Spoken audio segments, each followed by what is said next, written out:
All right, let's jump right in. We're going to talk about peace building, but maybe not in the way you're used to thinking about it. It's not just about diplomats signing treaties in some far-off country. We're looking at a huge shift in thinking, a new blueprint for creating peace that actually lasts, not just out there, but right here where we live. So to get us started, I want to put a single number on the screen. 50%. Just 50%. Any guesses what that could be? Well, that's the failure rate. Half of all peace agreements fall apart within just 5 years. That is a huge problem, and it's this tough reality that folks in this field have wrestled with for decades. And it proves something really important. Just stopping the bullets from flying, as incredible as that is, often isn't enough to build a peace that actually sticks. So that brings us to a really big question, right? What are we even aiming for? What does peace really mean? And it turns out there are two totally different ways to look at it. On the one hand, you've got something called negative peace. That's the absence of violence. The ceasefire is signed, the war is over. And don't get me wrong, that is a monumental achievement. But then there's positive peace. This is the presence of all the things that make a community strong. We're talking good jobs, trust among neighbors, fair systems, all the stuff that helps a society actually flourish. Think of it this way. Negative peace is when your house isn't on fire. Positive peace is when your house is a strong, stable, happy home. Okay, so the big question is, how do we get from just putting out the fire to actually building that strong home? How do we bridge that gap? Well, the answer lies in a really cool strategic idea called the Peacebuilding Pivot. Yeah, think about a basketball player, right? They plant one foot. That's their foundation, their anchor. But then they pivot with their other foot to get around a defender and score. It's a game-changing move.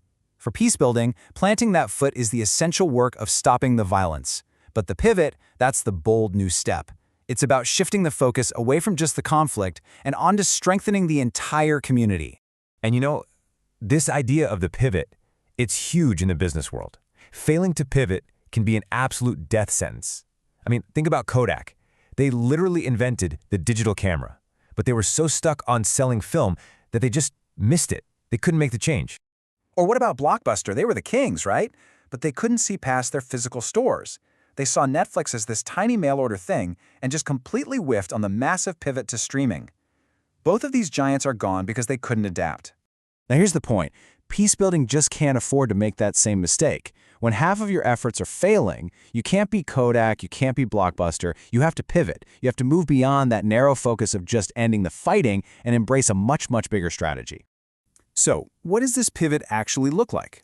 Well, first, let's talk about the insider's pivot. And this is the really cool part. It's already happening. The people who've been doing this work for years, the traditional peace builders, are the ones leading the charge and totally rethinking how they do things. And this right here, this is basically the new game plan. It's brilliant. Instead of having tunnel vision on what's wrong, the conflict, the new strategy is all about building up what's right. These are the 8 pillars of positive peace. And this isn't just a guess. The Institute for Economics and Peace did the research and found that these are the things that the world's most peaceful societies all have in common. And just look at what's on this list. It's not what you'd expect, right? A sound business environment. Well, that means people have jobs, they have opportunities. That cuts down on the desperation that often leads to violence. A free flow of information. Well, that keeps leaders honest. High levels of human capital. That just means having smart, educated people who can solve problems. You see, these are the fundamental building blocks of a healthy society, and you need them for peace to have any chance of sticking around. And this is not just some academic theory either. Big groups like Rotary International are all over this. They're using this exact framework to help their members see the bigger picture. So now, when a Rotary Club helps a local entrepreneur or supports a school, they understand they're not just doing a service project. They are, quite literally, building peace. Okay, so that's the pivot from the inside. But now we get to what I think is the most exciting part of this whole story. It's not just the pros who are changing their game. We're seeing people from totally unrelated fields, total outsiders, who are pivoting towards peacebuilding. They're realizing that they have a part to play too. First example, journalism. There's this amazing travel magazine called Stranger's Guide. And no, it's not about the best hotels or the trendiest restaurants. Their pivot is brilliant. They use storytelling to build empathy and understanding. They hire local writers, poets, and photographers in places we might only hear about in the news. By doing that, they help us connect on a human level, breaking down stereotypes and building one of those key pillars of peace. All right, how about finance? You probably don't think peace building when you hear finance, right? Well, check out this company called the Super Crowd. Their pivot is all about strengthening that sound business environment pillar we talked about. They make it possible for regular people, you and me, to invest in small, local businesses in their own communities. We're talking as little as $100. It's about empowering people to build their own economic resilience from the ground up, an incredible way to build a more stable and therefore more peaceful community. And for our last example, this one is just incredible. It's at the intersection of music, psychology, and frankly, unbelievable courage. The Pro-Human Foundation was co-founded by a musician named Daryl Davis, and what he did is just mind-blowing. Daryl Davis, who is a black man, decided he was going to sit down and have real conversations with members of the Ku Klux Klan, not to argue, but to understand. And through the power of that human connection, he personally convinced over 200 of them to leave the Klan. Just wow. So the Foundation's pivot is to take that powerful, powerful lesson and scale it up, using education to fight the psychological roots of hate. So, what's the big takeaway from all of this?